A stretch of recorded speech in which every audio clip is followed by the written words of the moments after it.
It's a big night of high school sports in our community. The News 8 Highlight Zone starts now. Evening, everybody. Thanks for stopping by. What a night around the state. Badgers, Cornhuskers, the Packers try and plan for Julio Jones in Atlanta, but we begin with some high school football section semifinals in Minnesota. Can anybody test Caledonia in Class 1AA? Lewiston-Altura visits Warrior Nation. Caledonia up 7-0 in the first. Ben McCabe going over. Tack on 7 more for the Warriors. Later in the quarter, Owen King finds Alex Gorgon. Quick hitter. Gorgon knocked down. There he goes. 21-0 Cal. The Warrior defense looked just as good tonight. Gorgon breaking up this pass attempt. Forces a punt. 49-14. Cal cruises at home. Top seed Winona. Waking up from the bye. Hello, Byron. It's the Jack Nelson Bowl. Second quarter, the Windhawk defense coming up big.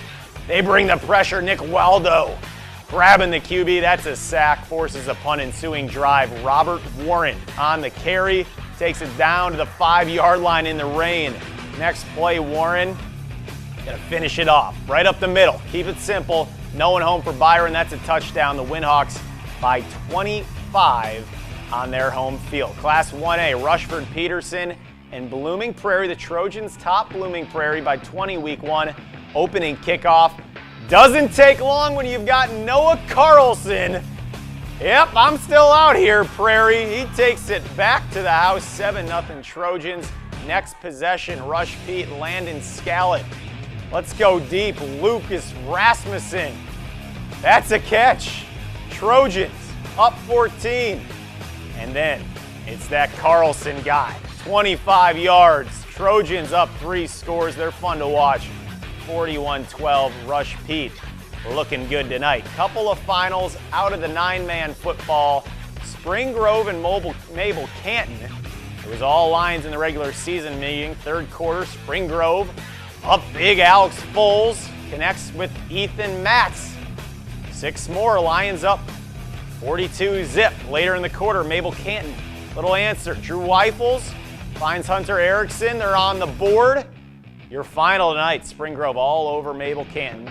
62-34. Grand Meadow knocking off Houston. Bangor and Seneca. Let's do some volleyball. Who wants a rematch at state? That'll be next Friday. What a first set. Back and forth. Emma Whitmer's house. Big time kill.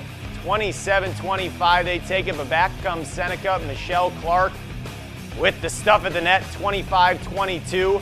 Take that momentum to that next set, folks. Liv Swanson off the blockers kill, 25-20. We're 1 set from state, then match point for the Indians.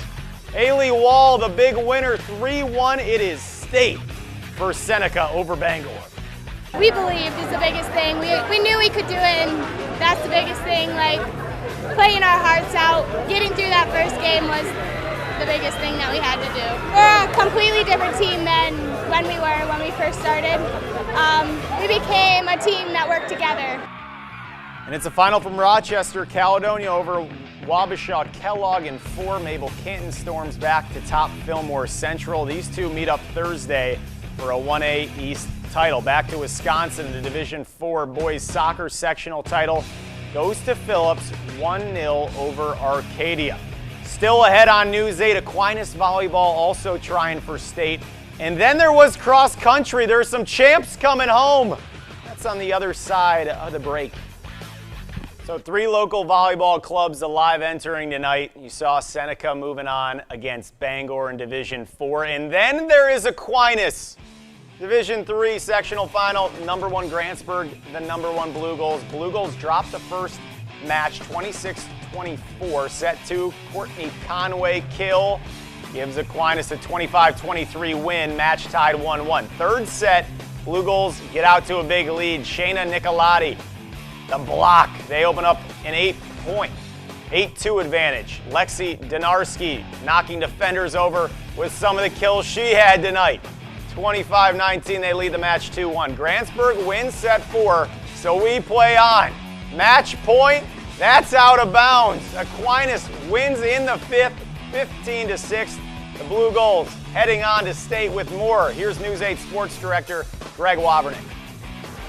Aquinas lost only one set during the entire MVC season. Up until tonight, hadn't lost a single set in the postseason, but playing a 5-set match versus Grantsburg, Aquinas showed that they are ready to go to state. I told them first day of practice they're not ready. And tonight when I went in to get them in the locker room, I said, you need to tell me if you're ready. You need to go out and play if you're ready. And they showed, we're ready. Definitely knew that we could do it, but to really go out there and do it was just amazing. And I honestly can say that motivation at the beginning of the year is what put us here. I think it was some of the best volleyball we as a team have played. I think it helps. Our back row did a really nice job, and Danielle did a really nice job of putting the ball where it needs to be.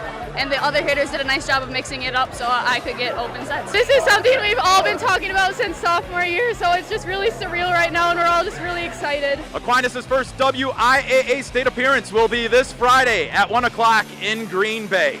Reporting in Durant, Greg Wavernick, News 8 Sports.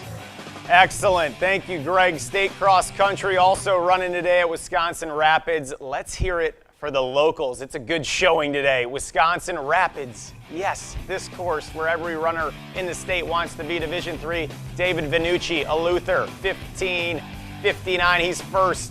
Jeremiah DeGroot, Aquinas, 17th overall. Ryan Scheid also right there, 18th. Aquinas second as a team. They had a great day. Division II, Hayden Fredrickson of Westby's 25th. Division I, Sam Pinkowski, 4th overall, 15:42. Here's Pinkowski in the state champ, Vanucci. I actually went out a little quicker than I expected. I was expecting to be at like 20th at the mile, and I was like around 6th or 7th, I think. So it ended up working out good because I just kind of hung in there till the end, and then I'll kick a couple guys to take 4th. It's been so amazing. My whole team this year, we've gotten so much better. We're up on the boards finally. You know, schools are starting to know who we are, and just finishing this amazing year with them has been a dream come true. Girls race Division III, Hillsborough's Annie Haas, 18th, 2027, 24th right here, Carrie Pfaff of Melrose Minduro. Division II, this is the top tail today. Dana Fan in 18 minutes and 21 seconds, 13 seconds ahead of the pack. The GET sophomore is a state champion. Great comeback after placing second as a freshman. Taylor Winterton, 22nd overall for Sparta. Westby's Elena Schmidt and West Salem's Kate Schrader sneak into the top 25. Sarah Brecky, the top central finisher today, but there is no stopping Fan at state. I'm just so happy to take it all in, to see my hard work come together, and to see like all the supporters I have here. I still have so many classmates and teammates and my coaches and my family. It's just incredible. 3 weeks and 3 opportunities for UW lacrosse football to put on that underdog costume, try to go surprise a trio of tough opponents to close the season. Ding dong, Stevens Point quarterback Tarek Yagi, he's back, leads the WIAC with just under 275 yards a game through the air, returning after a week away with a shoulder injury. Eagles coming up empty on their first 2 red zone trips. Third time, Yagi to Joe Oxton, 7-3 UWL. Second quarter, same combo. Yagi, he looked real good early. It's a catch.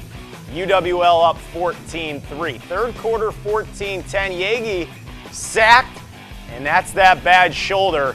He briefly returns, but he's unable to finish the game. Meanwhile, the Pointers offense, clean pocket all day for Kyle Larson. Steve Hara, Stevens Point up 17-14 after UWL can't convert on 4th down. Larson to Jerry Williams, 82 yards. Pointers up 10. Larson threw for 387 and 5 scores. Ben Shramsky has scored an interception in relief of Yagi. Not enough.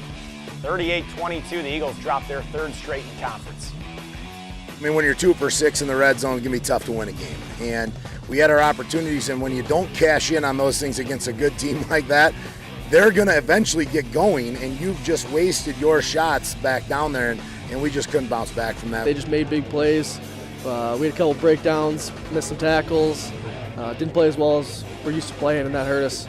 Hurt us big time. They're a good team, and when you make mistakes, they come back to get you.